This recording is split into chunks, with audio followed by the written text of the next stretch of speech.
लखनऊ विश्वविद्यालय के 100 साल पूरे होने पर प्रधानमंत्री ने कहा, शिक्षा से सरकार को नीति निर्धारण में मिलती है मदद।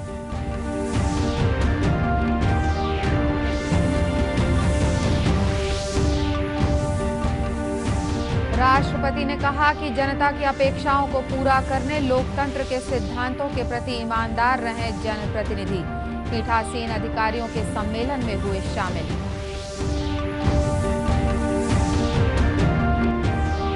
केंद्रीय कैबिनेट ने एटीसी टेलीकॉम में 2480 करोड़ रुपए के प्रत्यक्ष विदेशी निवेश को दी मंजूरी।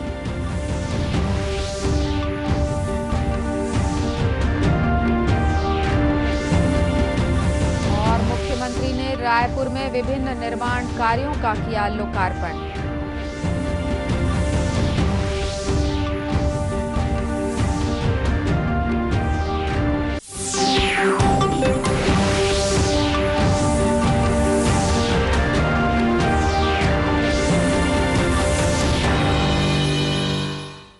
नमस्कार, आप देख रहे हैं दूरदर्शन समाचार। मैं हूं अनुराधा दुबे और अब समाचार विस्तार से। राष्ट्रपति रामनाथ कोविंद ने कहा है कि जनता की अपेक्षाओं को पूरा करना जनप्रतिनिधियों और लोकतांत्रिक संस्थानों के सामने सबसे बड़ी चुनौती है। गुजरात के केवड़िया में आज पीठासीन अधिकारियों के 80वें अखिल भारतीय सम्मेलन का उद्घाटन करते हुए उन्होंने कहा कि जनप्रतिनिधियों से ये अपेक्षा की जाती है कि वे लोकतंत्र के सिद्धांतों के प्रति हमेशा ईमानदार रहें। उन्होंने कहा कि जब दुनिया भर में लोकतांत्रिक संस्थानों पर सवाल उठाए जा रहे हैं, तब भारत के लोकतांत्रिक संस्थान और अधिक मजबूत हुए हैं। राष्ट्रपति ने कहा कि भारत के प्राचीन ग्रंथों में लोकतांत्रिक मूल्यों का उल्लेख मिलता है। भारत में आज से लगभग 2500 वर्ष पहले से गण तथा संघ जैसे स्वतंत्र शब्द प्रयोग में रहे हैं। हमारे प्राचीन ग्रंथों में गणतंत्र का उल्लेख जनतंत्र तथा गणराज्य के आधुनिक संदर्भों में किया गया। हमारे यहाँ वैशाली, कपिलवस्तु और मिथिला, जो वर्तमान में बिहार राज्य के क्षेत्र हैं, जैसे अनेक गणतंत्र अस्तित्व में थे। इस प्रकार भारत को वास्तव में गणतंत्र की जननी भी कहा जाता है। उन्होंने कहा कि हमारे संविधान निर्माताओं ने इन मूल्यों को संविधान में समाहित किया है। श्री कोविंद ने कहा कि देश की जनता चुने हुए जनप्रतिनिधियों से संसदीय मर्यादा का पालन करने की अपेक्षा करती है। मानना है कि देश की जनता अपने जनप्रतिनिधियों से संसदीय मर्यादाओं के पालन की अपेक्षा करती है। इसलिए कभी कभी जब जनप्रतिनिधियों द्वारा संसद या विधानसभा में अमर्यादित भाषा का प्रयोग या अमर्यादित आचरण किया जाता है, तो जनता को बहुत पीड़ा होती है। जन कल्याण के व्यापक हित में सामंजस्य और समन्वय का मार्ग अपनाना चाहिए। लोकतांत्रिक व्यवस्था में वाद को विवाद न बनने देने के लिए संवाद का माध्यम ही सबसे अच्छा माध्यम होता है। सम्मेलन में लोकसभा अध्यक्ष और इस सम्मेलन के अध्यक्ष ओम बिरला ने सभी पीठासीन अधिकारियों से कहा कि वे संविधान दिवस पर अपनी संवैधानिक जिम्मेदारियों पर विचार करें। उन्होंने पीठासीन अधिकारियों से ये शपथ लेने की भी अपील की कि वे हमारे महान नेताओं द्वारा निर्धारित लक्ष्यों को पूरा करेंगे। प्रधानमंत्री नरेंद्र मोदी आज लखनऊ विश्वविद्यालय के 100 साल पूरे होने के अवसर पर आयोजित कार्यक्रम में वर्चुअल रूप से शामिल हुए। इस अवसर पर श्री मोदी ने कहा कि अच्छे नागरिकों का निर्माण ऐसी ही शिक्षण संस्थाओं में होता है। यहाँ के शिक्षकों और छात्रों ने कोरोना काल में भी शिक्षा के उच्च कीर्तिमान बनाए हैं। उन्होंने कहा कि इस विश्वविद्यालय से पढ़कर निकले छात्रों ने देश और दुनिया में अनेक उपलब्धियां हासिल की हैं। शिक्षा से सरकार को नीति निर्धारण में भी मदद मिलती है। इस अवसर पर प्रधानमंत्री ने भारतीय डाक विभाग द्वारा जारी विशेष स्मारक डाक टिकट और सिक्का जारी किया। कि बाहर गेट नंबर 1 के पास जो पीपल का पेड़ है, वो विश्वविद्यालय की 100 वर्ष की अविरत यात्रा का अहम साक्षी है। इस वृक्ष ने यूनिवर्सिटी के परिसर में देश और दुनिया के लिए अनेक प्रतिभाओं को अपने सामने बनते हुए, घड़ते हुए देखा है।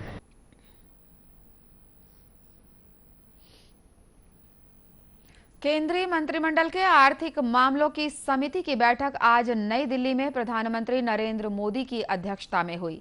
इस बैठक में कैबिनेट ने messrs ATC Asia Pacific PTE limited द्वारा messrs ATC telecom infrastructure private limited में 2,480 करोड़ रुपए के प्रत्यक्ष विदेशी निवेश को मंजूरी दी। केंद्रीय सूचना एवं प्रसारण मंत्री प्रकाश जावड़ेकर ने कैबिनेट के फैसलों की जानकारी देते हुए बताया कि विदेशी निवेश से देश के आधारभूत ढांचे को मजबूत करने में मदद मिलेगी। ये national investment and infrastructure fund जो है वो खुद इक्विटी के रूप में लोगों से लाएगी और फिर बॉन्ड मार्केट टैप करके लगभग 1 लाख करोड़ रुपए वहां से आएंगे और ये 1,10,000 करोड़ रुपए आने वाले दिनों में तैयार होंगे जो इंफ्रास्ट्रक्चर डेवलपमेंट के लिए लाएंगे। ये फंड 3 प्रकार के fund national investment and infrastructure fund ने तैयार किए एनआईएफ के अंदर। Fund of fund, master fund और स्ट्रैटेजिक अपॉर्चुनिटी फंड। इस 3 में से जो तीसरा है स्ट्रैटेजिक अपॉर्चुनिटी फंड, उसके तहत ये पैसा इंफ्रास्ट्रक्चर के काम में लगेगा।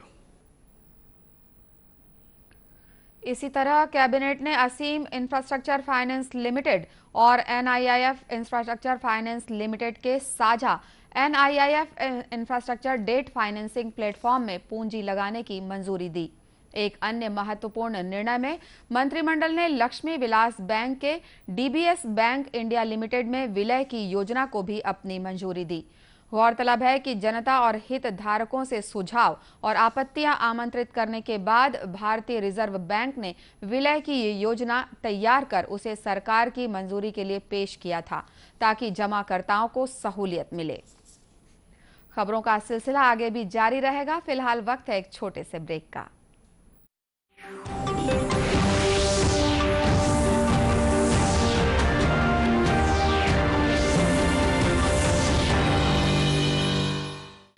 Come on boys, let's go practice. अरे रुक यार, मेरे बैंक अकाउंट में गलत एंट्री का प्रॉब्लम हो गया है। भाई तो बैंक को कंप्लेन करना। बैंक को लिखे 1 महीना हो गया है, बट वो गुगली पे गुगली डाले जा रहा है। तो आरबीआई के बैंकिंग लोकपाल को इन्फॉर्म करो। रुक, मैं समझाता हूँ। जैसे क्रिकेट में 3rd अंपायर, वैसे ही आरबीआई का बैंकिंग ओम्बड्समैन। आरबीआई कहता है अगर बैंक आपकी कंप्लेंट को 1 महीने में नहीं सुलझाता तो आरबीआई के बैंकिंग ओम्बड्समैन में कंप्लेंट करो। यह आरबीआई का आसान तरीका है आपकी कंप्लेंट सुलझाने का, और वो भी फ्री। समझे? आरबीआई कहता है जानकार बनिए, सतर्क रहिए।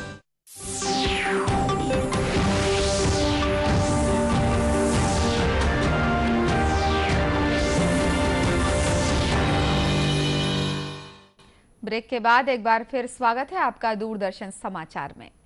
मुख्यमंत्री भूपेश बघेल ने कल राजधानी रायपुर में स्मार्ट सिटी लिमिटेड द्वारा नागरिक सुविधाओं के लिए बनाए गए 6 योजनाओं का लोकार्पण किया।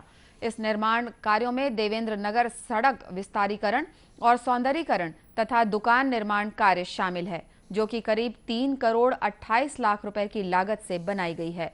मुख्यमंत्री ने व्यवसायियों को इन दुकानों की चाबी भी सौंपी। वहीं कलेक्ट्रेट परिसर में बनाए गए ऑक्सीजोन मार्ग पर करीब 2.25 करोड़ रुपए की लागत से बने स्मार्ट सड़क, ऐतिहासिक बाजार, बूढ़ा तालाब म्यूजिकल फाउंटेन और कलेक्ट्रेट उद्यान को भी लोगों के लिए खोला गया।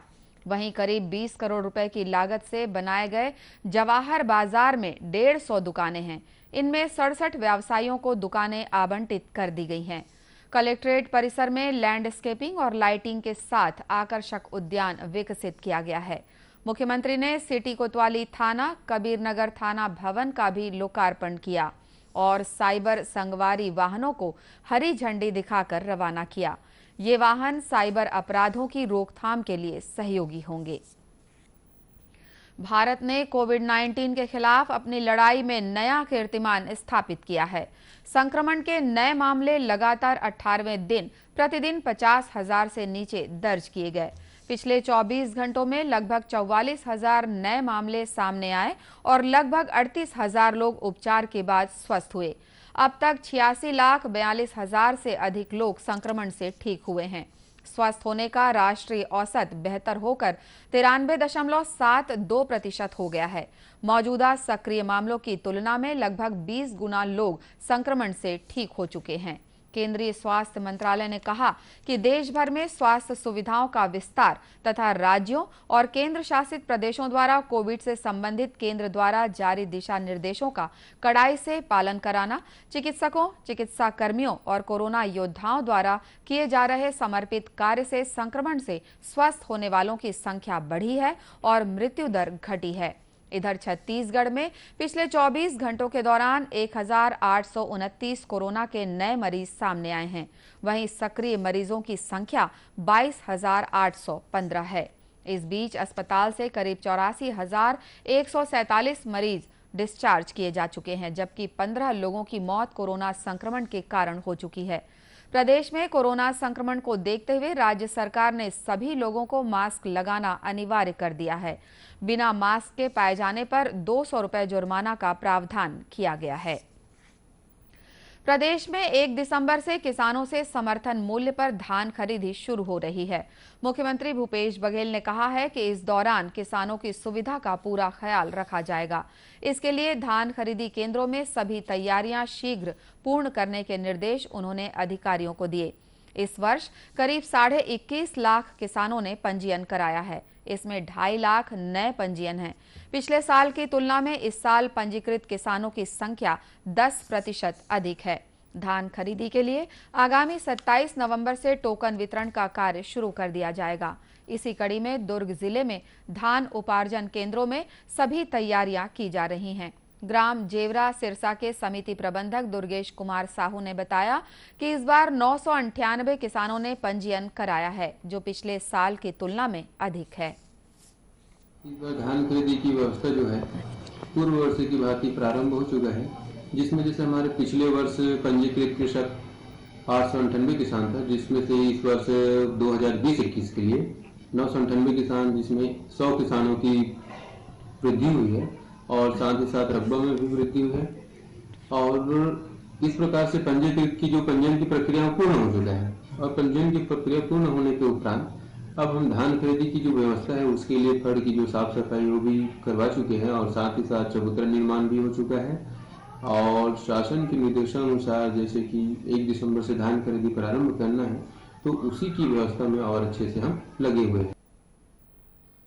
धान खरीदी को लेकर दुर्ग कलेक्टर डॉक्टर सर्वेश्वर नरेंद्र भूरे ने बताया कि दुर्ग जिले के 87 उपार्जन केंद्रों में 31 लाख मीट्रिक टन धान की खरीदी की जाएगी। इसके लिए 7 नए केंद्र भी बनाए गए हैं। 7 नए धान खरीदी केंद्र का भी शुरुआत होगा, तो कुल मिलाकर 87 धान खरीदी केंद्रों के माध्यम से इस वर्ष खरीदी होगी। क्योंकि धान खरीदी 1 दिसंबर से शुरू होना है और बारदानों के संबंध में नए बारदानों की आपूर्ति में कुछ कमी है, तो इसके लिए पुराने बारदानों की व्यवस्था भी जारी है।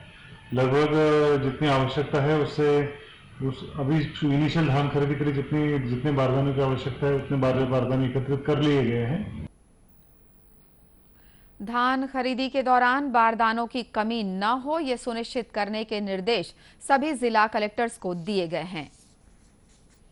राजनांदगांव जिले में पुलिस ने सर्चिंग के दौरान काफी मात्रा में विस्फोटक और माओवादी सामान बरामद किए हैं। गातापार थाना क्षेत्र के ग्राम कोहका बाहरा पहाड़ी जंगल क्षेत्र में माओवादियों द्वारा डंप किया गया विस्फोटक अमोनियम नाइट्रेट पुलिस ने बरामद किया है। जिले के अतिरिक्त पुलिस अधीक्षक जयप्रकाश बरई ने बताया कि माओवादियों ने कोवाची के जंगल में जमीन के अंदर 50 किलो अमोनियम नाइट्रेट छुपा कर रखा हुआ था।